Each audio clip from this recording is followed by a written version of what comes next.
Directorate of teacher education and SCERT Odisha Bhubaneswar तरफ 16/25 5751 assistant director T SCERT रही चिठी all do रही चिठी एक्सटेंशन कर deadline eligible candidates NMS examination 2025-26 hard copy receive करने दि जाए एक्सटेंडेड कर दि जाए एनएमएस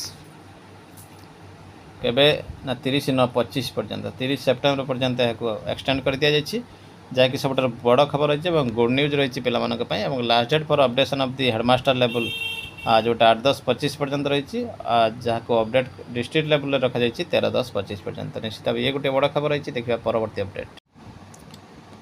तो निश्चित भाव देखिपुं फोटोटी को जो एनपीएस शिक्षक संघ हाईस्कूल भेटी आसंता काली अर्थात आज से आंदोलन थिला ठीक गोटे दिन पूर्व से भेटी विभाग रे एवं से कहते प्रतिश्रुति देइछंती जे आमको अर्थात पिलामानकु मिलिबो नूतन एनपीएस शिक्षक मानक कौन कौन दाबी पूरण हेबो एवं कौन पूरण न हेबो से बाबद में सूचना देइछंती। मुख्य एजेंडा जो रोची जे आपण शुणी पारुथिबे से 13 पूर्व जो मैंने 6 वर्ष 6टी इंक्रीमेंट कथा दाबी रखिते एवं कैडर पुनर्गठन कथा दाबी रखिते से माने सफल होगा जाउछंती एवं सेमानक तरफ सूचना मिली आगे प्राथमिक शिक्षकों किसी हेबाकु जाउछि एवं तत्परे निश्चय हाईस्कूल शिक्षकों किसी हेब। तो निश्चित भाव देखिपारुछंती गणशिक्षा मंत्री को भेटी 1 ରୁ 6 वर्ष चुक्तिवित समय को मूल चाकरी जोग करने 6 गोटी नेशनल इंक्रीमेंट प्रदान निमंते फाइलटी अर्थ विभाग को पठा जा सारी सचिव मैडम प्रतिश्रुति देले खूब शीघ्र अर्थ विभाग अनुमोदन करा 6 वर्ष चुक्तिभित्तिक समय को मूल चाकरी जोग करने 6 गोटी नेशनल इंक्रीमेंट को खूब शीघ्र प्रदान करा फाइलटी अर्थ विभाग अनुमोदित हो आसिले शिक्षकों लागू हो तेणु व्यस्त न हो आंदोलन न करने परामर्श देले। 2 नंबर थिला कैडर पुनर्गठन फाइल हिंदी संस्कृत शिक्षक शिक्षयित्री आम विभाग आज कि काली भितर अर्थ विभाग को जीव अर्थ विभाग अनुमोदन पर यह कैबिनेट अनुमोदन होगा कार्यकारी हेब। 3 नंबर रही शारीरिक शिक्षा शिक्षक मानकर डीपीओ पोस्ट 15टी थिले एवं ता माननीय मंत्री द्वारा 30टी पोस्ट को अनुमोदित हो सारी यह खूब शीघ्र कार्यकारी हेब। 4 नंबर रही प्राथमिक माध्यमिक शिक्षक शिक्षयित्री मानकर प्रमोशनल पोस्ट कैडर पुनर्गठन वृद्धि करने माननीय मुख्यमंत्री और मुख्य शासन सचिव पाखक प्रस्ताव दि जाएगी। 5 नंबर रही ग्रेड पे वृद्धि निमंते अर्थ विभाग राजी हेबनी बोली मैडम मुख्य शासन सचिव मुख्यमंत्री को नहीं एक कमिशन गठन करने को समाधान करने प्रतिश्रुति देले जेहेतु मैडम निजे पूर्व स्वास्थ्य विभाग थिया बेले प्रस्ताव देते सुधा अर्थ विभाग यह अग्राह्य करथिला। 6 नंबर रही 2016 बैच में नियुक्त शिक्षक शिक्षयित्री एरियर विभाग सह कथा हो तुरंत समाधान करेंगे मैडम निर्भर प्रतिश्रुति देले। 7 नंबर रही टीजीटी दंपति बदली सुविधा को चलित वर्ष कार्यकारी करने निमंते अनुरोध करागला। 8 नंबर रही टीजीटी रु पीजीटी प्रमोशन निमंते आम विभाग में खूब शीघ्र कार्यकारी करा बोली सचिव मैडम प्रतिश्रुति देइछंती। माननीय 2 कैबिनेट मंत्री विद्यालय गणशिक्षा विभाग और आईन मंत्री गणशिक्षा विभाग सचिवों सह आज दीर्घ 2 घंटा धरी प्रत्येक दाबी पर पुंखानुपुंख आलोचना करा आलोचना सकारात्मक थिला। उभय मंत्री और सचिवों अनुरोध क्रमे आसंता सेप्टेम्बर 18 तारिख आंदोलन को किछि दिन स्थगित रखागला। एसत आसंता काली मिलित मंच द्वारा समस्त फाइल को त्वरान्वित करने सहित दाबी हासिल जाए लड़ाई जारी रहिबो सूचना देइछंती आवाहक मंडली मिलित सरकारी एनपीएस माध्यमिक शिक्षक संघ भुवनेश्वर। तो सब बड़ कथा रही टीजीटी से मैंने पीजीटी को जीवे तो से ठीक से हीपरी आमर प्राथमिक टीजीटी को जावाई बाट फिटा उचित। तो निश्चित भाव ये गोटे बड़ खबर रही देखिए परवर्ती अपडेट। नियुक्ति पत्र बांटी चेताइले मुख्यमंत्री दुर्नीति कले चाकरी सह जेल जीवे निष्ठार सह सेवा करंतु आत्मसंतोष मिलिबो। 7 विभाग रे 1686 जन पाइले चाकरी। सरकार चाकरी देउछंती किंतु चाकरी जीवन आरंभ करिया परे टंका लोभरे पड़ी जाउछंती। जनसेवार प्रतिभा प्रत्येक नागरिकंक पई स्वच्छता होची सबठार बड़ पुंजी किछि टंका और भोगविलास पई एहाको कदर्थ करने को दिंतु ना।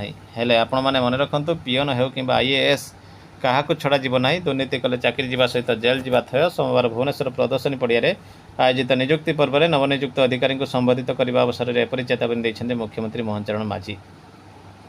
से कहते राज्य तथा देश को समृद्धि पथर आगे नापी सरकार बहुत किसी योजना कार्यक्रम करुँच अनेक जनहितकर पदक्षेप नेउछन्ति। यार सफलता आपण मानक उपरे बहु मात्रा निर्भर करुछि। किंतु यह देखा जाउछि जे ओएस टप्पर युवा आईएएस अधिकारी टंका पई निज साधुता को जलांजलि देउछन्ति। दुर्नीतिग्रस्त कर्मचारी टंकार पहाड़ शोचन्ति। हेले आमे काहाकू छाड़िबु नाही। ओडिशा को एक दुर्नीति मुक्त राज्य में परिणत करिया पई आमे संकल्पबद्ध। देखिबा परवर्ती update. Teachers who qualified TT और CTT exam between 31/3/19 and 1/9/25 can continue service and be entitled to promotion एवं कंटिन्यूटी ऑफ सर्विस रे से माने भाग नहीं पारिबे। क्यों माने ना 31/3/19 पर डेडलाइन जहाँ थिला टीटी एक्वायर करिवार तापरे एवं 1/9/25 पूर्वरु से मझिरे जो माने कंटिन्यू करिथिबे बा टीटी कंप्लाई करिथिबे से माने केवल एंटाइटल माने सुविधा पाइबा पई सुजोग पाइबा पई योग्य हेबे। बॉम्बे हाईकोर्ट को वर्तमान निर्देश देखंतु जो माननको 1/9 पर सर्विस टीटी एक्वायर करेंगे से प्रमोशन पाइबे नहीं। जहाँ ये जजमेंट रू आमे एनालाइज करछु तो एमिति कहीं जजमेंट है जदि 31/3 एवं यही जो डेडलाइन देला बॉम्बे हाईकोर्ट से मध्य अर्थात सुप्रीम कोर्ट जजमेंट आसवा पूर्व एवं 31/3 डेट ऑफ डेडलाइन पर जो माने टीटी एक्वायर करथिले सेमानक पई ये निर्देश रही।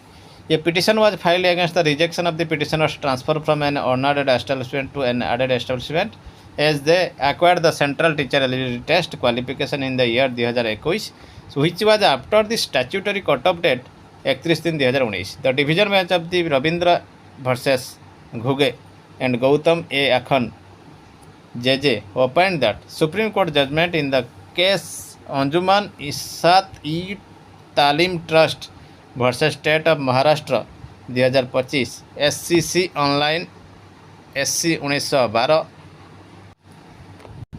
did not reveal the fate of candidates who either did not qualify the teacher eligibility test TET or CTET had qualified it only after it was made statutory mandatory but before 1/9/25। तो एथिरे स्पष्ट करागला 31/3/19 statutory जो deadline थिला एवं 1/9/25 थिला supreme Court का judgement ता पूर्वरु जे माने टीटी क्वालिफाई करिसेंती सेमानक विषय सुप्रीम कोर्ट किछि कहि नाथि। Therefore the court held that dictum of the Anjuman trust case must be followed.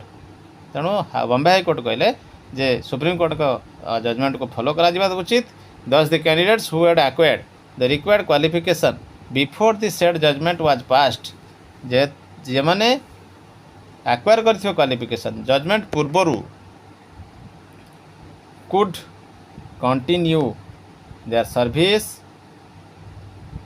and the candidates who did not acquire those qualification shall be given 2 years to acquire the same। सेमानकु 2 वर्ष अधिक समय दिया जिवो जो माने एक्वायर करि नांती। Accordingly the petitioners were held to be entitled for approval of the transfer and order refusing the said approval on account of failing to acquire TET qualification prior to 31/3/19। 31/3/19 पूर्व से पाई नांती बोली क्वालिफाई करि नांती बोली जो reject करा जाईछि तांकर application बा order टिकु ताक क्वाश करदेले हाईकोर्ट। एडिशनली कहले authorities concerned were directed to pass fresh order आउ थे फ्रेश ऑर्डर पास करिया पे मध्य निर्देश देले।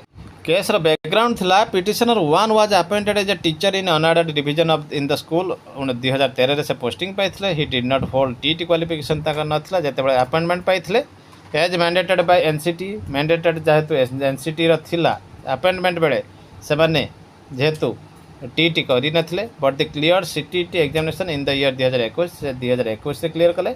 पिटिशनर 2 मध्य से बड़ी 1/8/13 रे पोस्टिंग पाइथिले एवं तांकर अपॉइंटमेंट अप्रूव हेइथिला एवं से मध्य क्वालिफिकेशन टीटी एक्वायर करि नथिले। लेटर से 2021 रे क्लियर कले। State of Maharashtra had made the TT qualification mandatory for all the teachers with effect from 2013 पाखरु समस्त टीचर ऑल द टीचर उनका पई यहा थिला कट ऑफ डेट 31/3/19 था for acquiring such qualification anyone who was unable to acquire the required qualification by the cut off date could not continue their employment 31/3/19 भितर जो मैंने करनथिले acquire करनथिले से service continuity सेमानकर करिवार नथिला तेणु 2017 पार्लियामेंट मध्य आमेंडमेंट आनी टी एक्ट 2017 जो स्पेसीफाई कर कट ऑफ डेट क्वालिफाइंग करने टीटी qualification as on 31/3/2015 and extended the said period for 4 years पुणी थे 4 वर्ष बढ़ाई दि जाता 31/3/19 पर्यंत meanwhile the teachers who were dismissed from service for not acquiring the mandatory qualification had approached the Supreme Court in the case of Anjuman Trust case, wherein the court gave various guidelines and directions for the fate of the teachers who had not acquired the necessary qualification. जो मैंने necessary qualification पाई ना से सपक्ष supreme court से जो no TT no job कथार निर्देश देइछंती. In the light of the judgment passed by the Supreme Court, an order was passed which rejected petitioners' approval from the unadded establishment to the added establishment on account of failing to qualify TT. TT qualify करनाती बोली deadline भितर से ताकर application को dismiss करथिले reject करथिले. Law मध्य analysis होता court observe करथिले जेतबे what would be the fate of the teachers who were in service and had joined the employment without TT.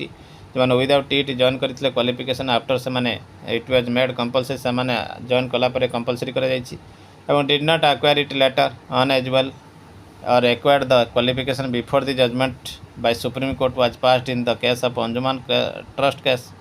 The court noted that Supreme Court in the case of Anjuman trust case ruled that those teachers who have less than 5 years of service left जो मानकर 5 वर्ष कम अच्छी चाकरी से माने दरकार नहीं acquire करबा अनलेस से माने जदी प्रमोशन पई चाहुना those having more than 5 years to retire से माने को एक्वायर करिया पड़ियो टीटी क्वालिफिकेशन 2 वर्ष मध्य रे जजमेंट बाहरी बार. तो जो मानकर 5 वर्ष रु अधिक अच्छी से माने निश्चित भाव पास करेंगे. तेणु सुप्रीम कोर्ट हाईकोर्ट के जज को फॉलो करी कही जे यही केस रे जो मैंने एक्वायर्ड कर सारी क्वालिफिकेशन स्टैट्यूटरी डेट किंतु जजमेंट पास पूर्वर से सर्विस रे कंटिन्यू करें एवं जो मैंने एक्वायर करना से 2 वर्ष समय दि जाइए. Such candidates entitle would also be entitle to promotion से जो मैंने जजमेंट आसवा पूर्वर date of cut off date पर पाई एक्वायर कर टीटी से प्रमोशन पाइपर. Accordingly court held that as the petitioner had already acquired the TT qualification prior to judgement passed by the Supreme Court they would be entitle to approval of the transfer from unaided to aided. तो निश्चित देखु जेहेतु से acquired कर सारी TT से unaided रु added को जापरें एवं प्रमोशन पाइपर एवं authorities concern were directed to consider the cases of pass as fresh order at the list. Additionally, the court specified that candidates who has participated in the 2019 TT exam result scam they would be scrutinized by the court based on individual fact and circumstances of each case. जो मैंने आगरू scam रे परीक्षा देते 2019 TT exam रे से मानकर scrutiniser मध्य आवश्यकता रही बोली कोर्ट कहते. तो आपन तो जानते ओटीटी कथा ओटीटी जब आप देखिए बहुत थर घोटाला होती सरजमीन तदंत चली नुआ सरकार समय तो स्क्रूटिनाइज हबार आवश्यकता रही. तो निश्चित भाव ये गोटे बड़ खबर रही.